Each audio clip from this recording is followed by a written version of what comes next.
Сәлеметсіңдер ме, құрметті оқушылар. Бүгін сіздер экономика негіздері пәні бойынша жаңа сабақтың тақырыбы өндіріс факторларын анықтау.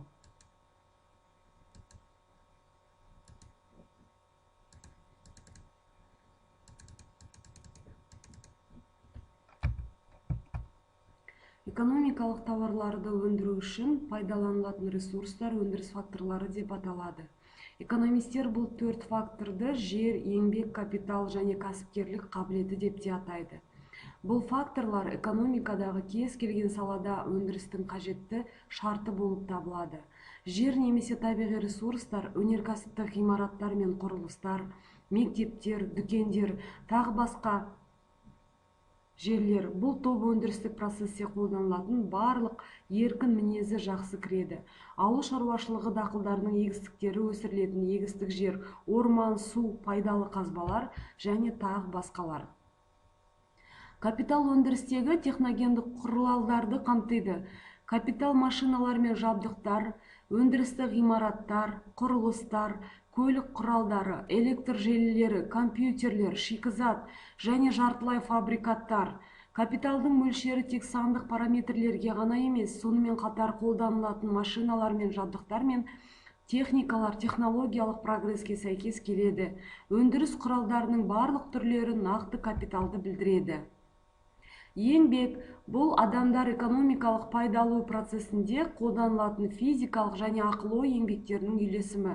Яғни сіздер өздеріңіз суретте тамашалап отырғандай, еңбекті қолданудың тиімділігі негізінен халықтың білім деңгейі, олардың біліктілігі, денсаулық жағдайы, сондай-ақ мәдени және тарихи дәстүрлермен анықталады. Кейбір экономистер өндірістің тағы бір факторларын қосады.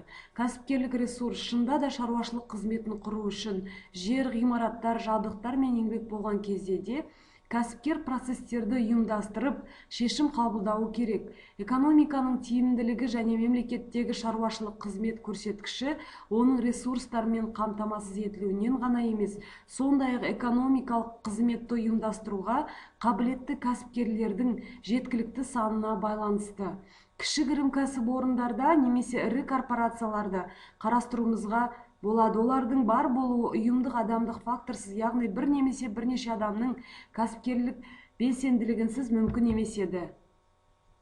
Өндіріс коэффициентінің кіріс түрлері, яғни схемада келтірілген, суретте қарап отырғандай, мұнда қосымша мәліметтер болса, басқа да сізге қажет екенін біз анықтап береміз. Өндіріс факторлары нарығында капитал деп олардың құндық өлшеміндегі физикалық капитал түсініледі. Яғни бұл жағдайларда капиталдар нарығы өндіріс факторлары нарығының бір бөлшегі болып саналады. Бірінші, инвестицияның пайдалылығына, экономиканың дамуына, мемлекеттің сұранысына, салым мерзіміне, салым саласына тәуекелге және басқа да факторларға. Жер нарығында тек сұраныс белсенді фактор. Жерге сұраныс өзгерістерінің нәтижесінде шамалы болғандықтан, оны пайдаланғанда осы ресурстың иесі белгілейтін баға шешуші фактор болып табылады. Рента меншікке келетін табыстың бір түрі. Капиталды жерге пайдалану құқығы үшін меншік иесіне түсетін жалпы төлем болып табылады. Жер рентасы жер учаскесін уақытша қолданғанға төленетін төлем. Яғни жер рентасының екі түрі бар, дифференциалды және абсолютті. Яғни балалар, сіздер өздеріңіз тамашалап отырғандай, өндірістік факторлардың нарығы ресурстарға деген сұраныс өндірістік қайталама сипатын білдіреді. Сұраныс пен ұсыныс әртүрлі субъектілер арасындағы шектеулі ресурстарды бөлуді реттейді.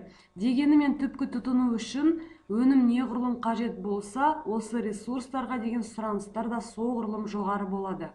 Барлық ресурстар өндіріске белгілі бір комбинацияларда өзара толықтыру және өзара алмастыру түрінде ғана қатыса алады. Машинкалар мен құрал жабдықтарды табиғи еңбекпен, оған керісінше ауыстыруға болады. Ал табиғи материалдарды жасанды еңбекпен ауыстыруға болады. Енді сіздер өздеріңіз талап отырғандай өндіріс факторлары. Мынарада өндіріс факторлары, яғни еңбек, жер, табиғат, капитал, су болып бөлініп отыр. Өндіріс факторларының нарықтары бұл сұраныс пен ұсыныстың жасайтын еңбек және жер сияқты ресурстарға жалақы пайыз және рента түріндегі бағалардың қалыптасуы орын алатын нарықтар. Бұл жерде өндіріс факторларына сұраныс туынды сұраныс деп аталады.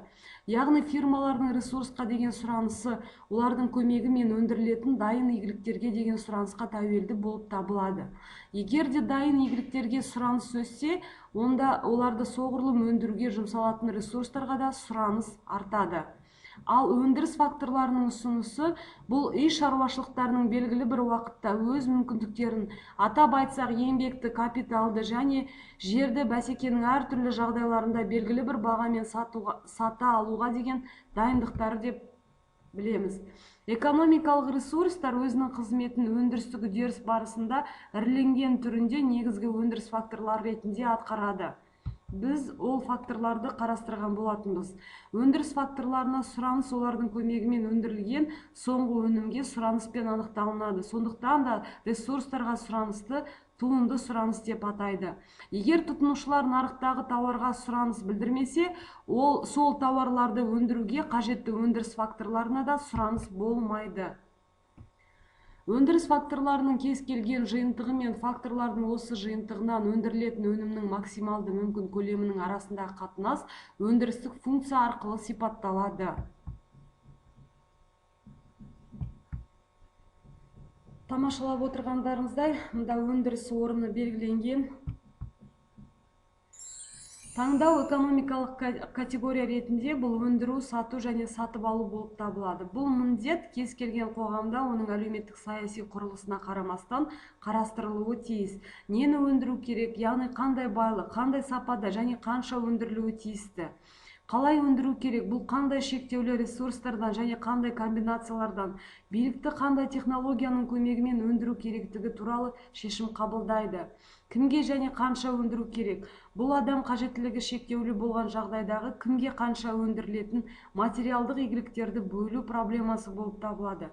Мұндай күрделі проблемаларды шешу үшін шаруашылық субъектілері өзара байланыс пен комбинация негізінде өндірістің негізгі факторлары жер, еңбек, капитал мен субъектілердің кәсіпкерлік қызметіне айналатын өндіріс ресурстарына, адамдардың өндірістік қызметі және табиғат жасаған байлықтар туралы деректерге ие болуы тиіс. Ресурстар яғни 4 түрлі болады. Бұны біз өткен сабақтарда да қарастырғанбыз. Табиғат, материалдық игілік, еңбек, қаржылық болып табылады. Өндіріс факторларының нарығы ресурстарға деген, яғни сұраныс өндірісті қайталама сипатын білдірсе де, сұраныс пен ұсыныс әртүрлі субъектілер арасындағы шектеулі ресурстарды бөлуді реттейді. Экономикасы дамыған елдер осы уақытқа дейін дәстүрлі экономика жүйесін сақтануда. Дәстүрлі экономика артта қалған технологияға, қол еңбегіне және ұлттық шаруашылықтың әртүрлілігіне негізделген. Кейбір елде қауымдық шаруашылық пен натуралды өндіріске негізделген натуралды қауымдық жүйе сақталуда. Бүгінгі сабақ осымен